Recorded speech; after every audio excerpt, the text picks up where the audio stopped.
The day started off the same as any other for Jasmine, a young black girl from Atlanta with big dreams and a heart full of excitement for her upcoming break. She was looking forward to a few quiet, sunny weeks before heading into her last year of high school, a precious stretch of freedom she had planned out to the hour. She'd been talking to her dad, Marcus, on the phone early that morning, and as always, he reminded her to stay grounded, be polite, and not let anyone shake her sense of who she was. Jasmine had laughed and promised. By the time she arrived at Hartsfield-Jackson, rolling her old but sturdy suitcase behind her, she felt a mix of nerves and pure anticipation about the trip ahead. But almost right away, the mood in the airport felt heavier than usual. As Jasmine moved through the wide, bright corridors, gripping her first-class ticket tight, she couldn't ignore the stares. Some people glanced quickly away, but others seemed to scan her from head to toe, eyebrows lifted as if questioning whether she belonged there.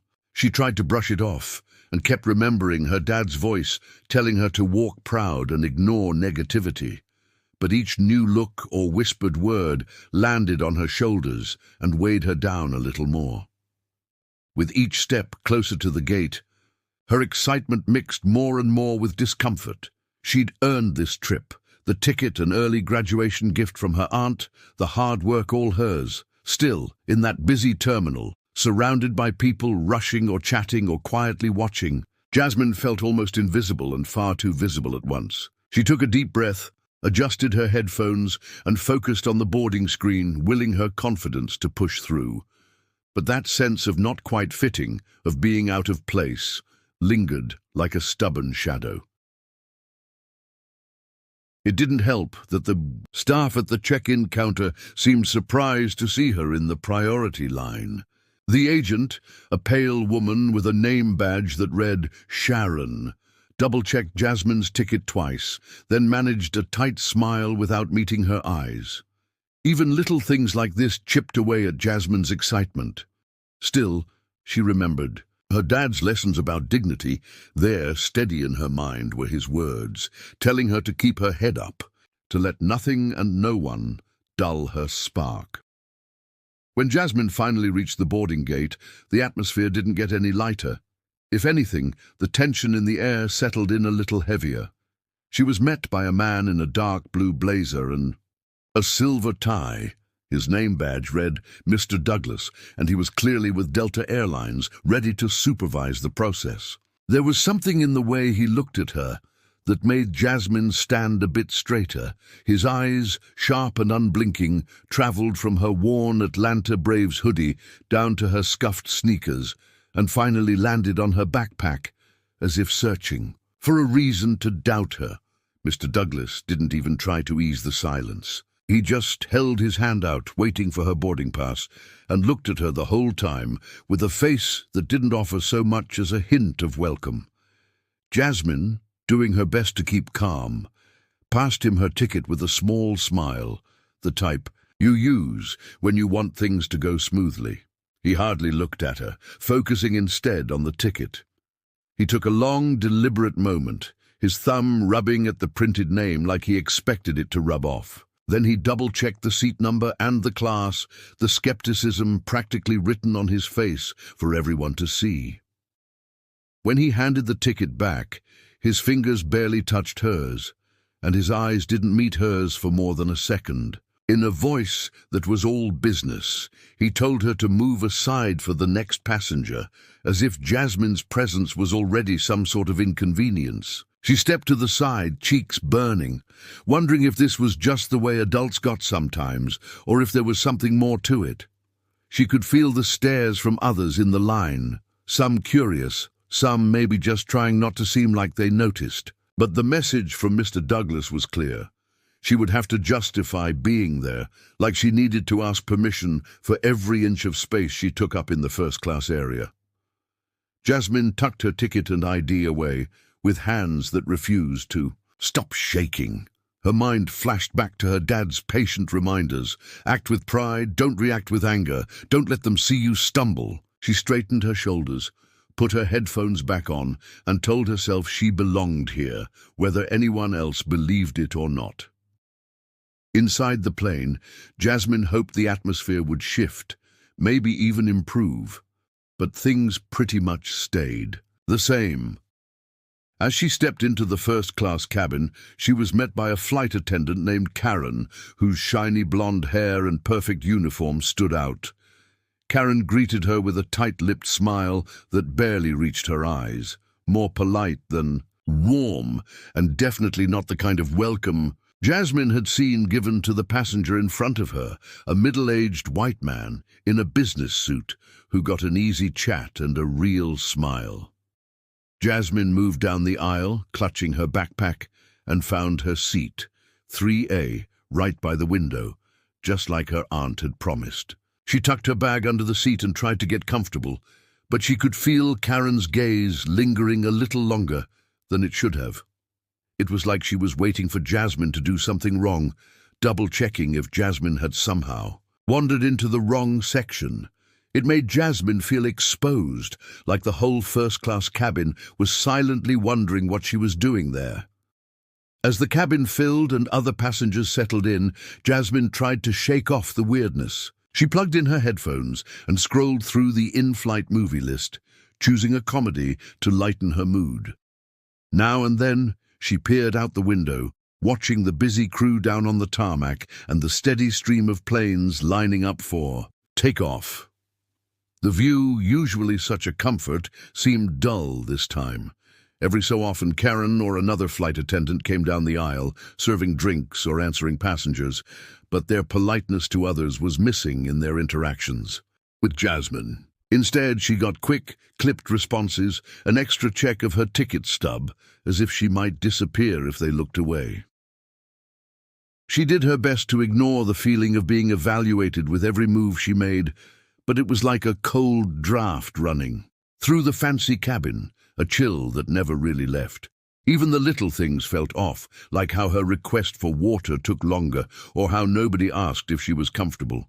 The simple luxury that first class promised seemed to come with an extra dose of judgment for anyone who didn't quite look the part. Jasmine forced herself to take deep breaths, trying to focus on the movie, but she could still sense those watchful eyes, and the excitement she'd felt earlier in the day slipped further away. Jasmine had barely managed to focus on her movie when Karen reappeared at her side, this time with a seriousness that made Jasmine tense up all over again. Karen, holding a small tablet and a notepad, leaned in and asked, "Excuse me, may I see your boarding pass and identification again?" The words sounded formal, but the tone was clearly less friendly than with other passengers. Jasmine kept her cool, even though her heart was pounding harder now. She reached into her bag, handed over her Georgia driver's license and her boarding pass, the same ones she had already shown at the gate. Karen looked at them closely, almost suspiciously, her eyes darting from the license to Jasmine's face and back again. For a moment, she even pressed her lips together, as if weighing whether Jasmine's documents matched up well enough. Jasmine explained, voice steady, though she could feel a quiver deep down. "My dad, Marcus Jefferson, made the booking. The confirmation was sent to my email and his, just like the details say." She even offered to show the email on her phone, but the gesture seemed to do nothing to soften Karen's attitude. Instead, Karen nodded curtly, barely glancing at the email. Jasmine pulled up, then walked away, only to return a few minutes later, asking for yet another proof of reservation. This process repeated itself, as if having to prove herself over and over was now part of Jasmine's flight experience. Other passengers, especially those in adjacent rows, started to take notice. Some raised their eyebrows or whispered to each other, a few even glancing at Jasmine, like she was causing a scene on purpose. Jasmine felt her cheeks burning, embarrassment tangled up with a deep, rising anger. It was as if no explanation would ever be enough. She didn't want to cry or snap back, but it hurt to be treated like some kind of threat when she had done nothing wrong. Sitting up a little straighter, Jasmine took a careful breath and reminded herself of her father's words. "Never give them the satisfaction of seeing you flustered. Don't let them ruin what you have every right to enjoy. With every round of questioning, Jasmine's discomfort grew, but so did a quiet resolve inside her. She decided not to shrink away or beg for acceptance. She wanted to show, at the very least to herself, that she would keep her dignity, no matter how cold the world seemed right then.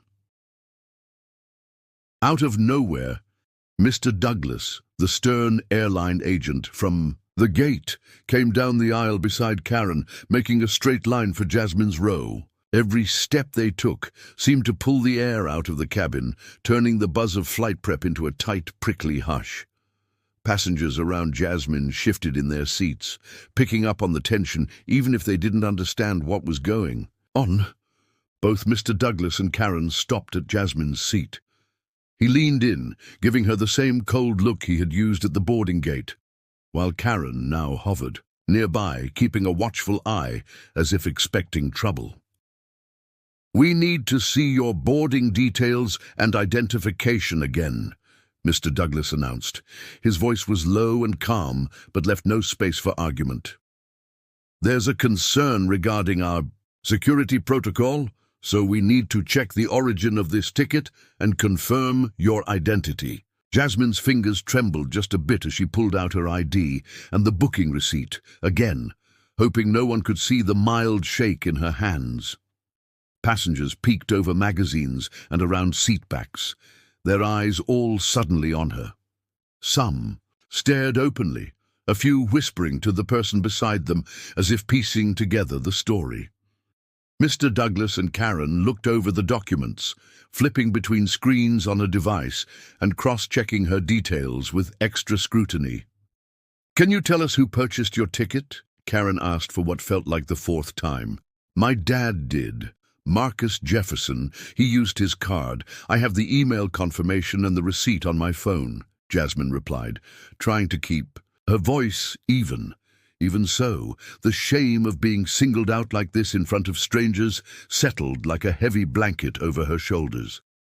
Every question sounded more like an accusation than a genuine attempt to clarify things.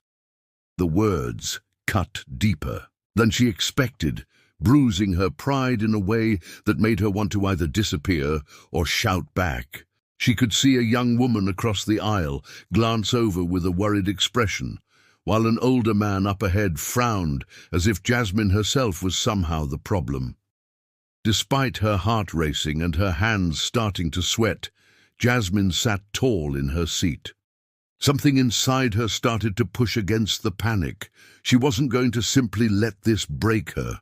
That little piece of courage kept her grounded, even as she endured the embarrassing scene, determined to hold on to her dignity no matter how small and powerless she felt in the moment. Jasmine hardly processed how it happened, but before she knew it, Mr. Douglas and Karen had asked her to stand and quietly follow them to the front galley by the cockpit, away from the rest of the first-class section. She stood up, clutching her backpack tightly, and walked awkwardly past rows of eyes that followed her every step.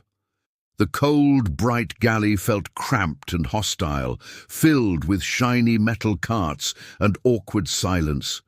It was a place she had never expected to see up close, a space usually filled with friendly flight attendants preparing coffee, now a sort of makeshift interrogation room. Mr. Douglas stood with his arms folded, while Karen typed on the tablet and every so often glanced up at Jasmine with a mix of suspicion and impatience. In the privacy of the galley, the questions continued, and the tone grew even colder. They pressed her again and again about who had bought the ticket, where the money came from, and whether the credit card belonged to her or, as Mr. Douglas said with a little smirk, a friend claiming to be your father. The way they asked, it was obvious they didn't believe her story, no matter what proof she offered. Jasmine pulled out her email once more, showed Marcus's contact info, and tried to answer every question, but their skepticism stayed locked on their faces.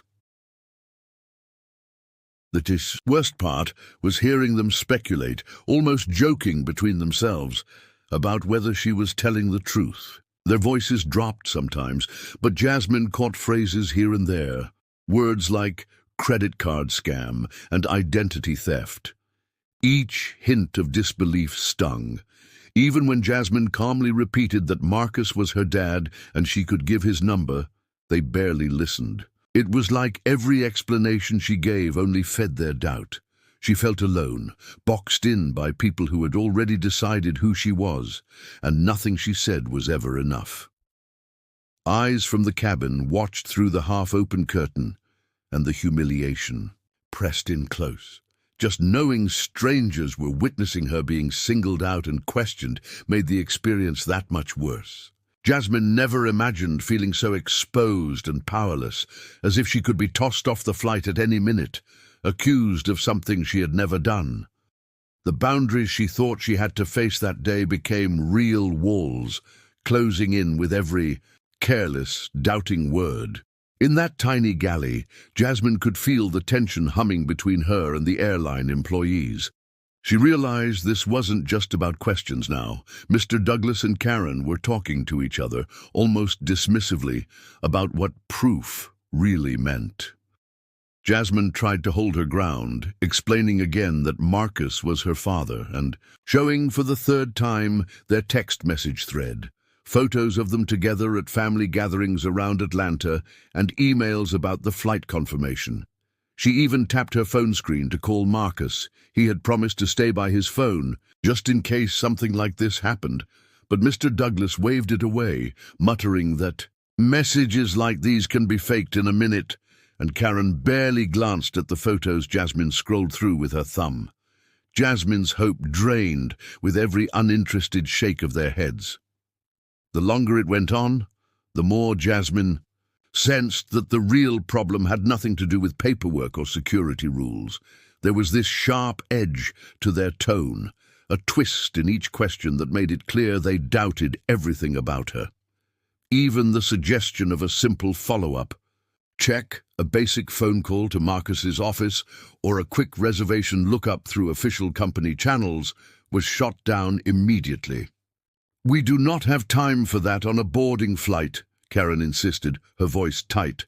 "That's not how our process works." Every no felt louder than the last, and Jasmine felt her frustration spike.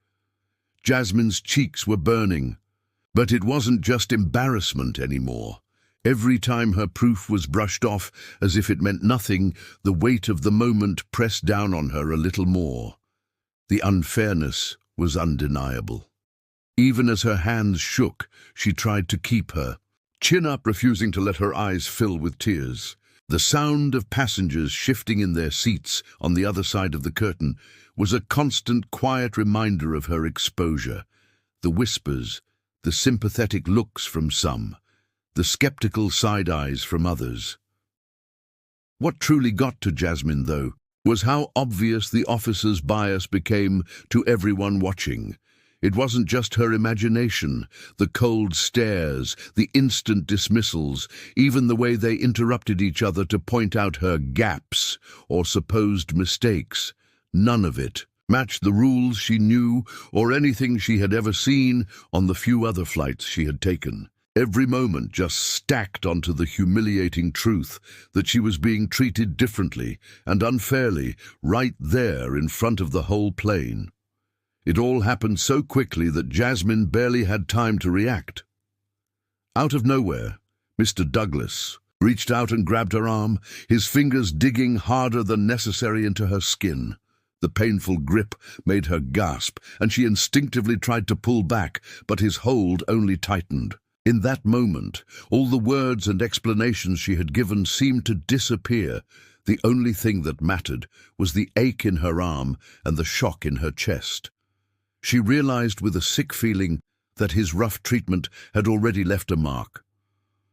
Almost instantly, the mood in the cabin shifted. The passengers nearest the galley started to speak up, their voices louder and angrier than before. One woman shouted, "That's not necessary, she's just a kid," and another pulled out her phone to record what was happening. Two men, a few rows behind Jasmine, leaned into the aisle, calling out, "This is unacceptable. Let her go."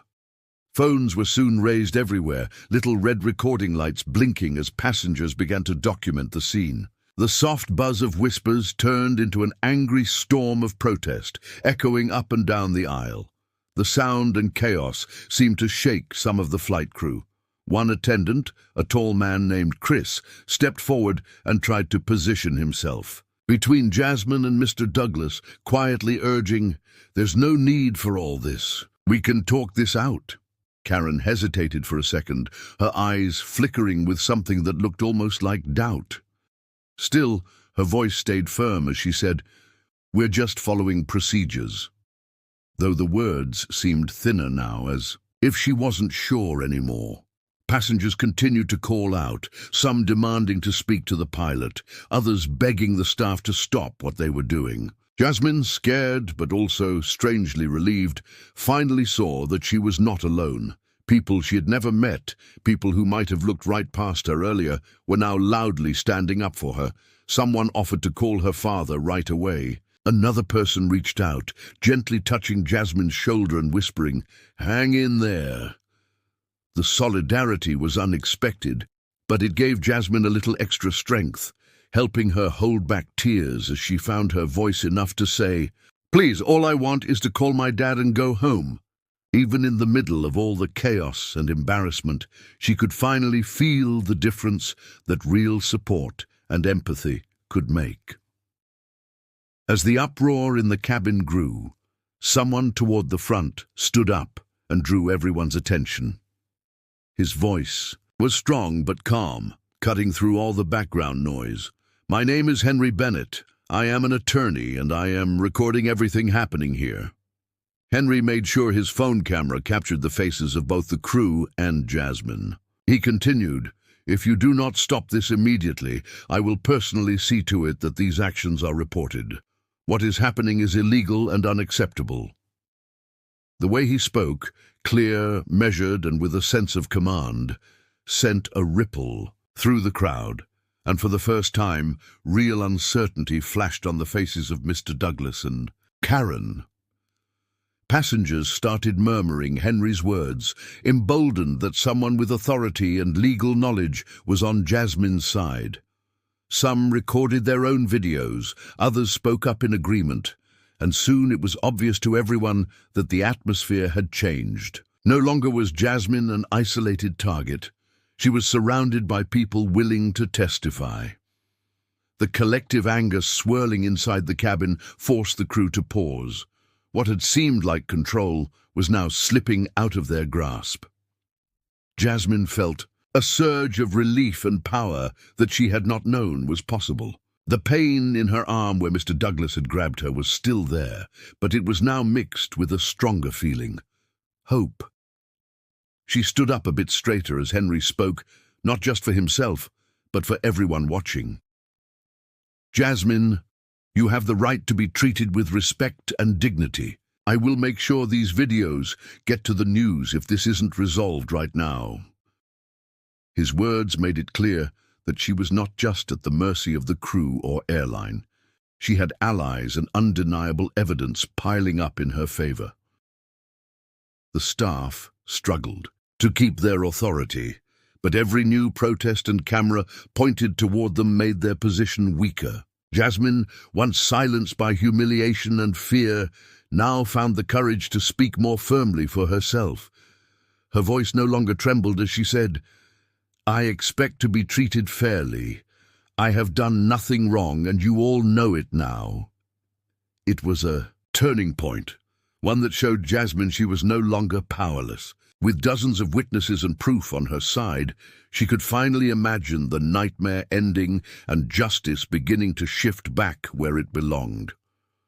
All eyes were now on the airline staff, their authority fading as the murmurs in the cabin built up into open demands for justice. Henry, the lawyer, stood with his arms crossed, quietly filming every move and word, while other passengers nodded or chimed in with their own encouragements. Jasmine saw that finally something was breaking through. Maybe it was the legal threat, or maybe it was just the overwhelming backlash from everyone watching. Whatever it was, Karen pulled out her walkie-talkie and, with an edge of anxiety in her voice, told the pilot and ground control, "We need clearance for a verification call." For a few tense minutes, the crew went back and forth nervously, still trying to keep control. Karen kept saying, "There's no need, this is just standard policy," but the protest in the cabin kept mounting. Mr. Douglas muttered about company rules and rolled his eyes, but the damage was done. Nobody was buying the excuses anymore. When Jasmine reached for her phone, Karen half-heartedly tried to object, arguing that the use of mobile phones was against regulations. Someone several seats back shouted, "Let her make the call! This is her right!" Jasmine, feeling the strength of everyone backing her, did not back down. She looked straight at Karen, not raising her voice but making it clear she was not going to be pushed aside. "If you won't let me use my cell phone, let me use the onboard Wi-Fi or your satellite phone. I'm happy to pay for it. Just give me a way to call my dad so we can clear this up right now." Her determination put even more pressure on the crew.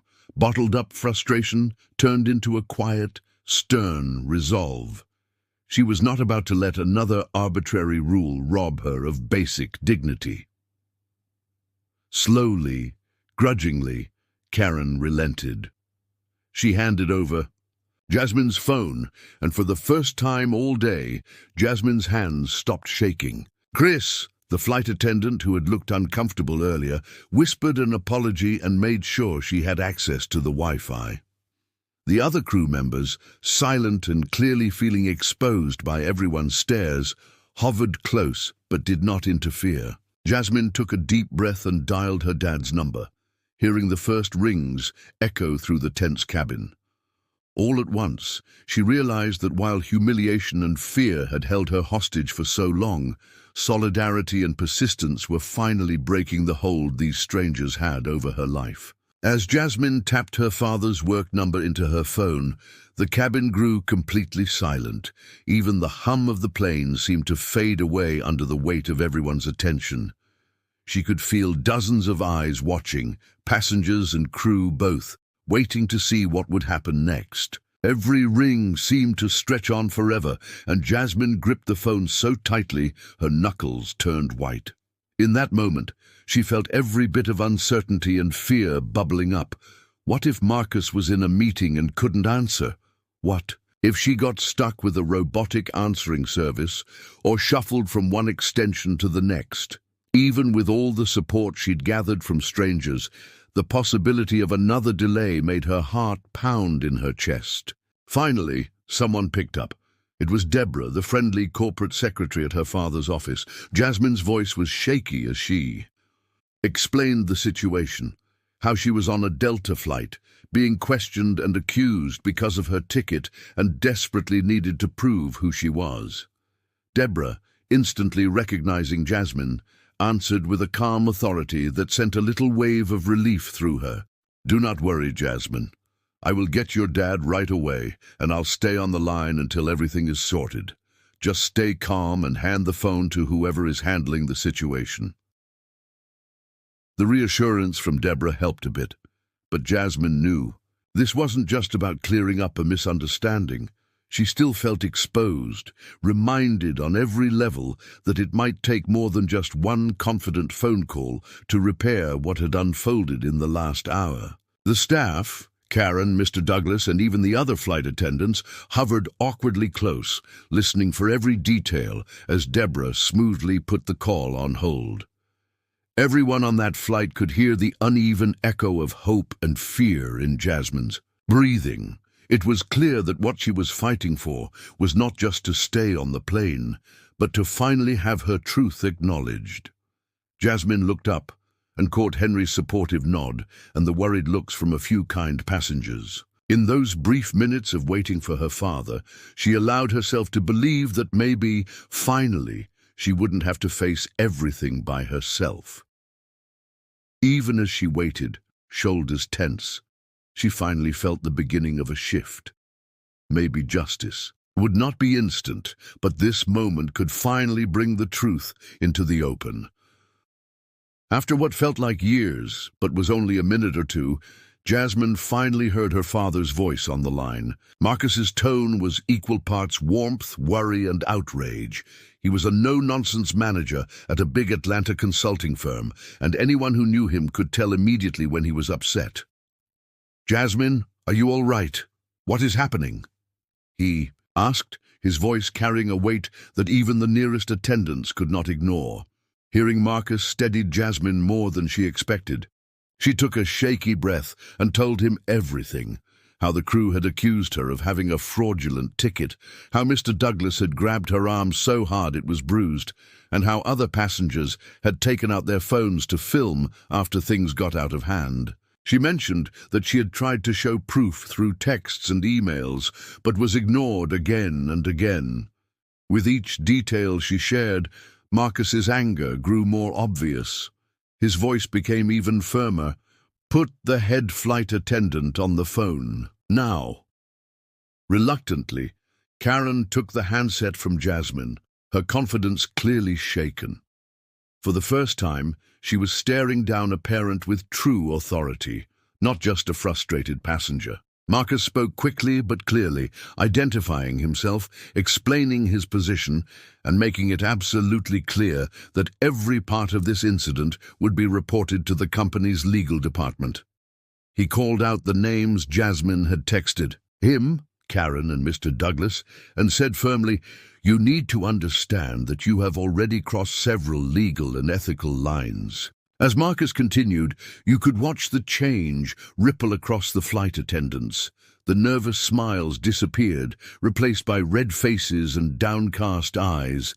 Even Chris, who had tried to help earlier, looked rattled by the seriousness in Marcus's voice. Karen stammered out apologies and tried to offer excuses about miscommunication and standard security protocols, but none of it sounded convincing anymore.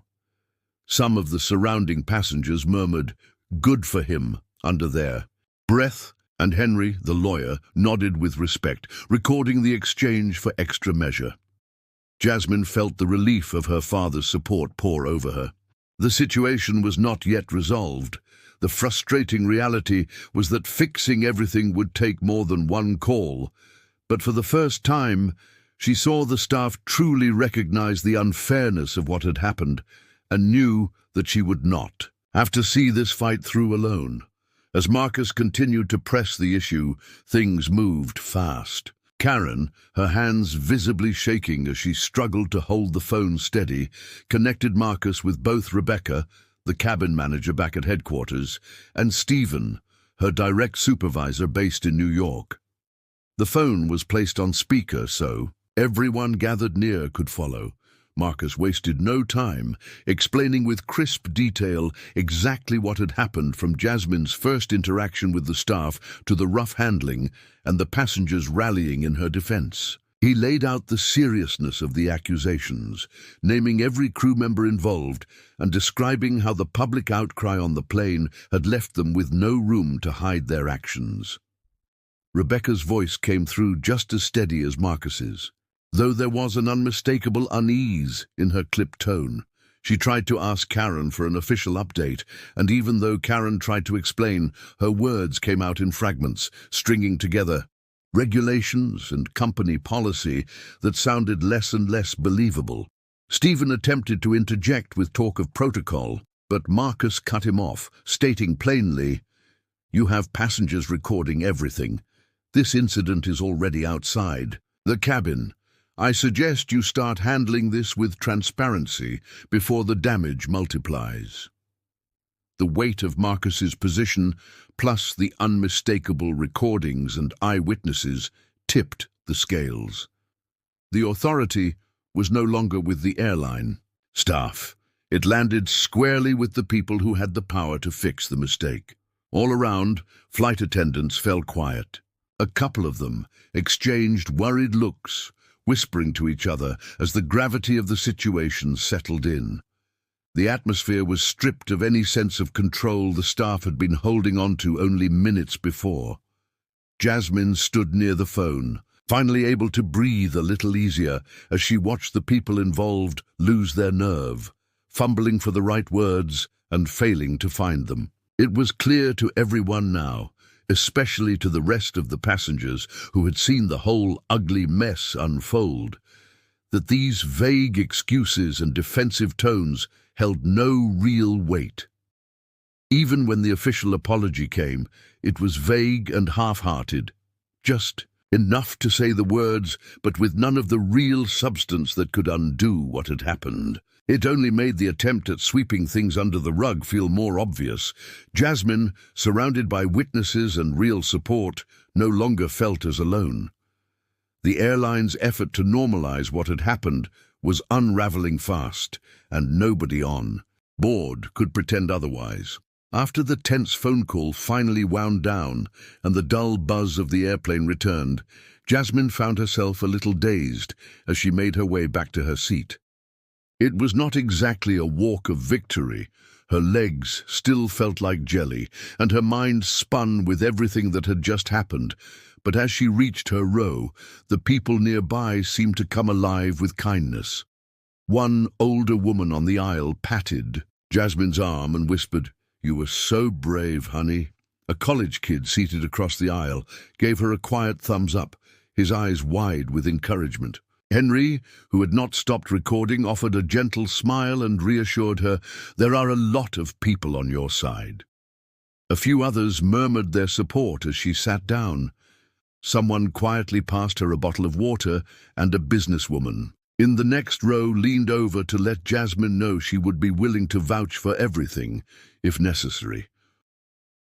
This small wave of empathy felt comforting, almost enough to make the ache in her arm and the pounding in her head ease up, if only for a moment. Messages of support started popping up on Jasmine's phone as well.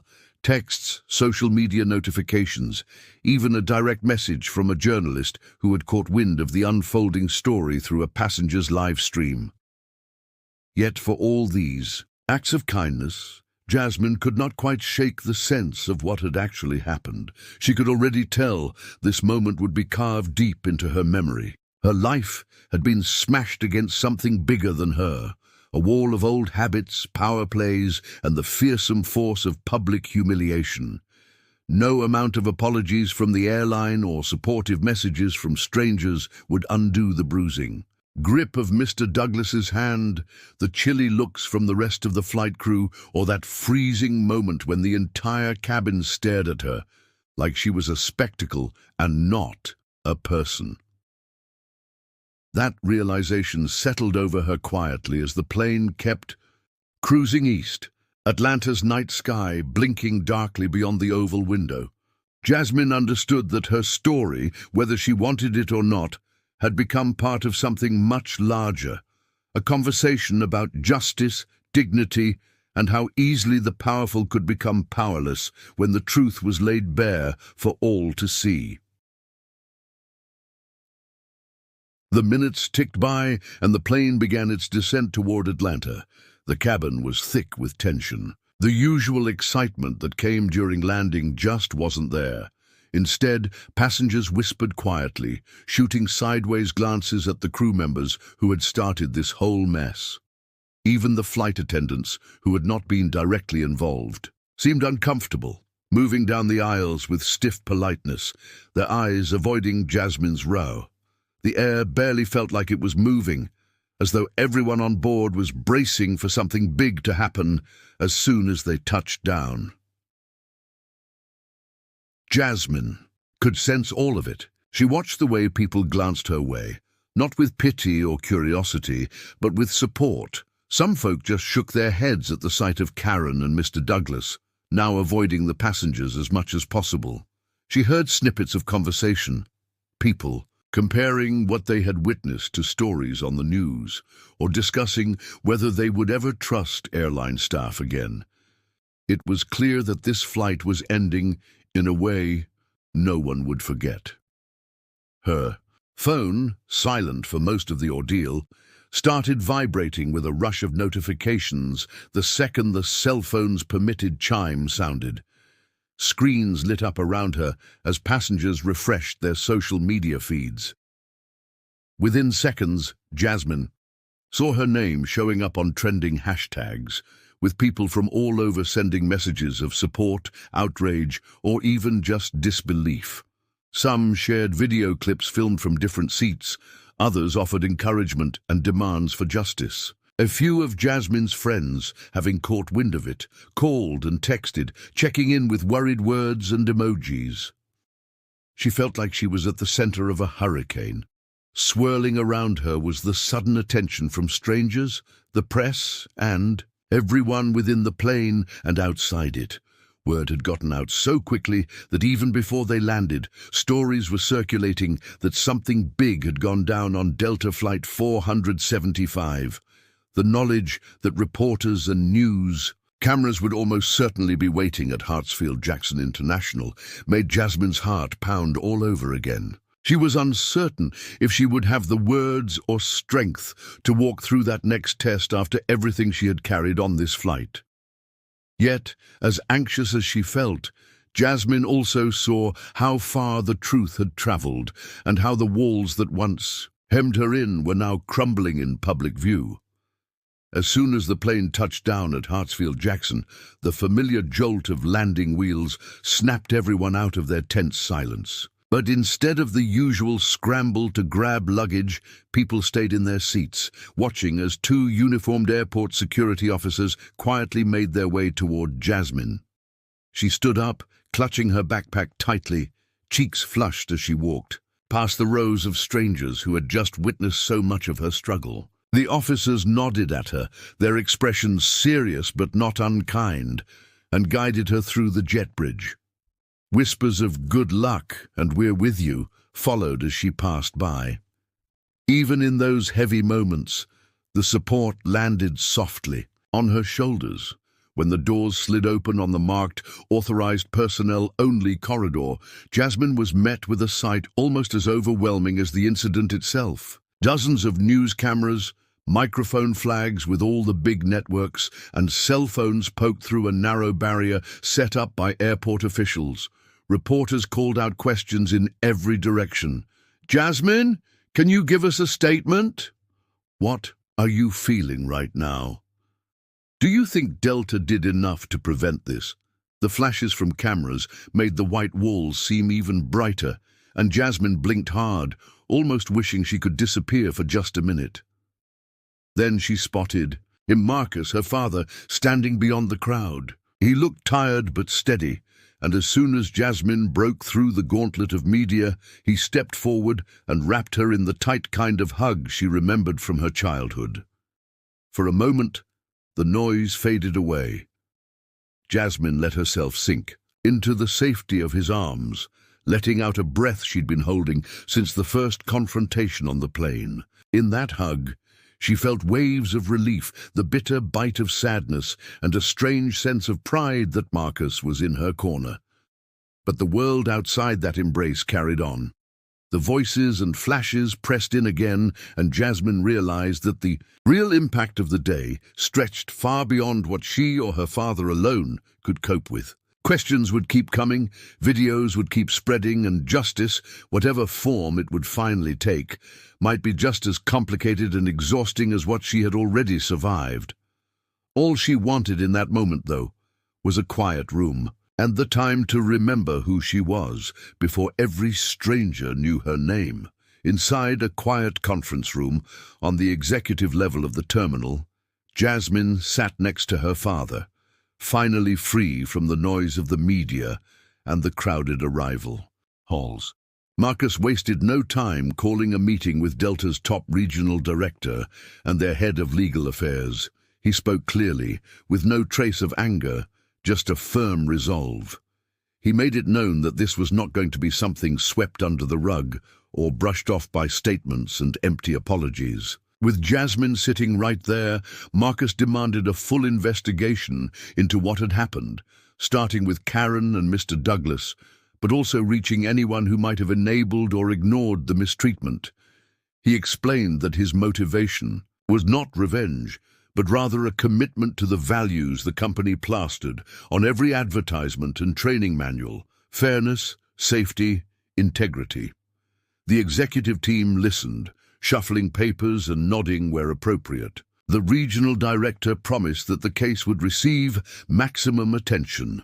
He assured Marcus and Jasmine that a transparent review would be launched right away.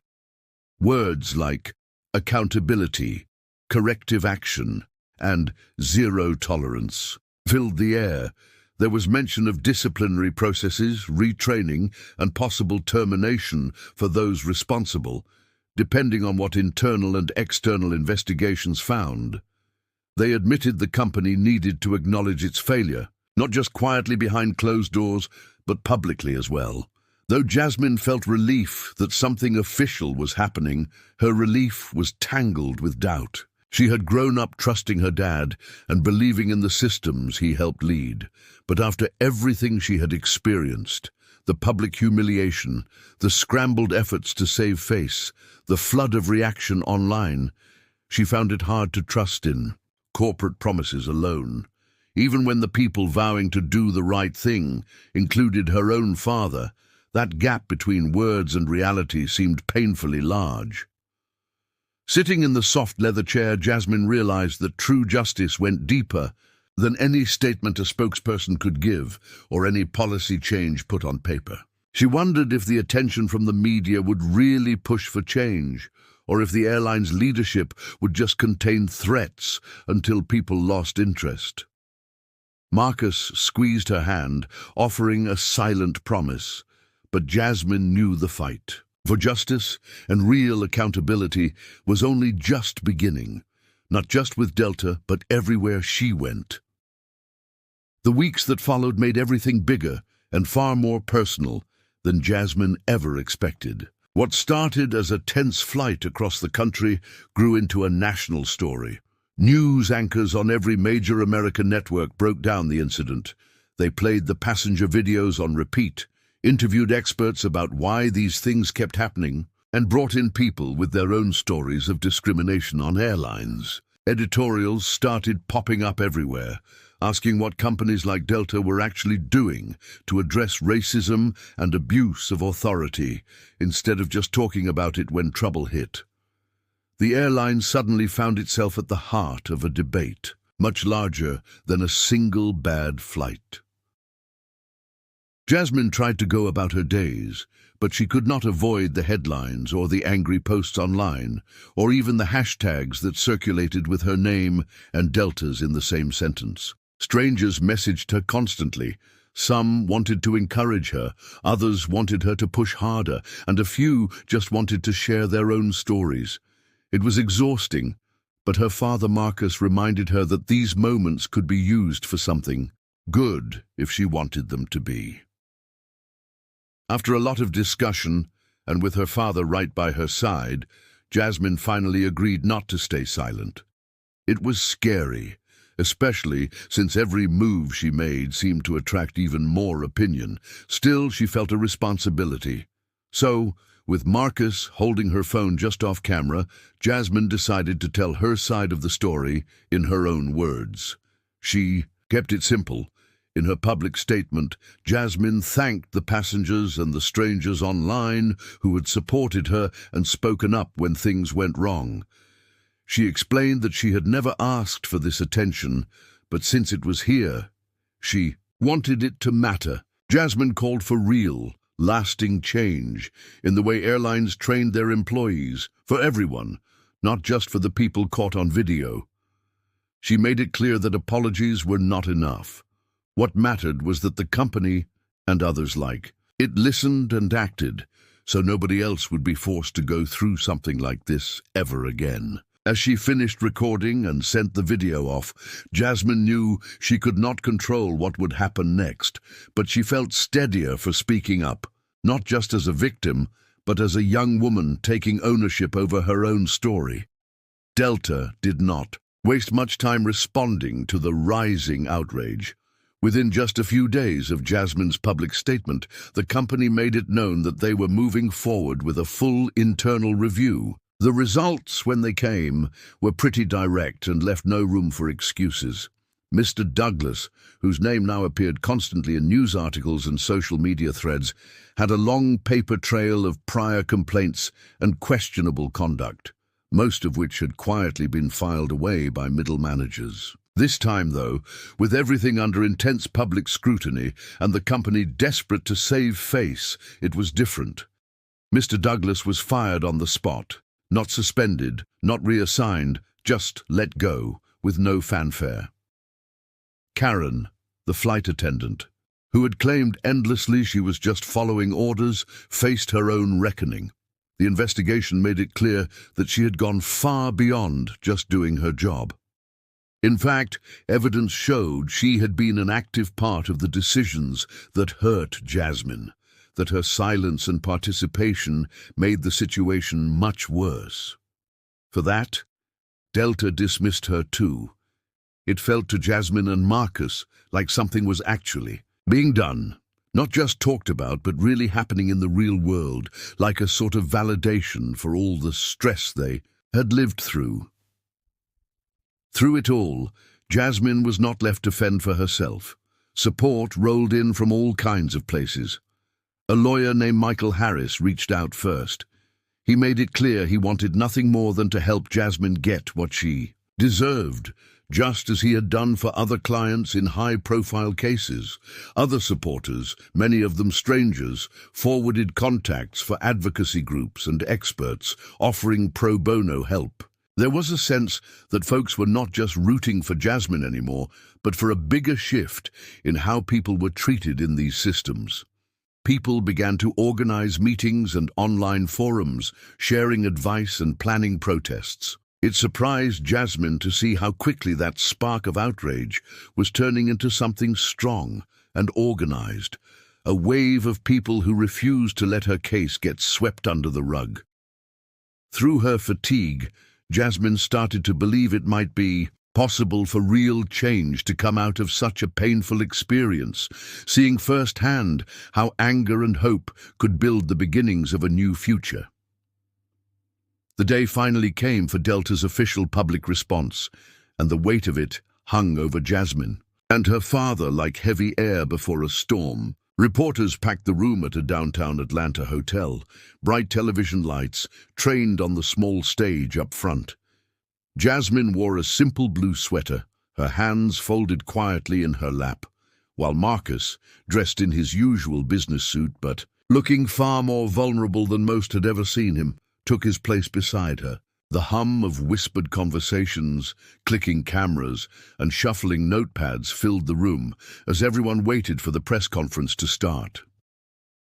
Marcus stepped up to the microphone first. He did not skirt around anything. "Delta let Jasmine down," he said, voice steady, "and in doing so we let down our values and the public's trust." He laid out the facts, what had happened on the flight, who had been held accountable, and what steps had already been taken inside the company. In clear language, he promised new, meaningful training for all employees, ongoing reviews, and more transparency when dealing with customer complaints. He spoke about treating every passenger with fairness and respect, no matter who they were or where they came from. Marcus looked at Jasmine as he said these things, a small, unspoken apology hanging in the air, alongside his commitment to turn words into actions. Jasmine listened closely, feeling a swirl of pride and sadness. When it was her turn, she thanked everyone who supported her and reminded everyone listening, inside that room and on television screens across the country, that this kind of thing did not need to happen again. She talked about how communities, friends, and even total strangers rallied together, and how that unity made a difference. After the press conference, Marcus and Jasmine shared a long, quiet hug away from the cameras, letting themselves breathe. For the first time in weeks, there were still things to heal, but Jasmine could feel something changing. The fight was much bigger than her own, she realized, and what she had gone through helped ignite it. Her pain had turned into a reason to hope and a push for something better, not only for herself, but for anyone who might find themselves in the same place she had been. And in this new sense of community, Jasmine found the courage to keep fighting. Not alone, but as part of something powerful and growing.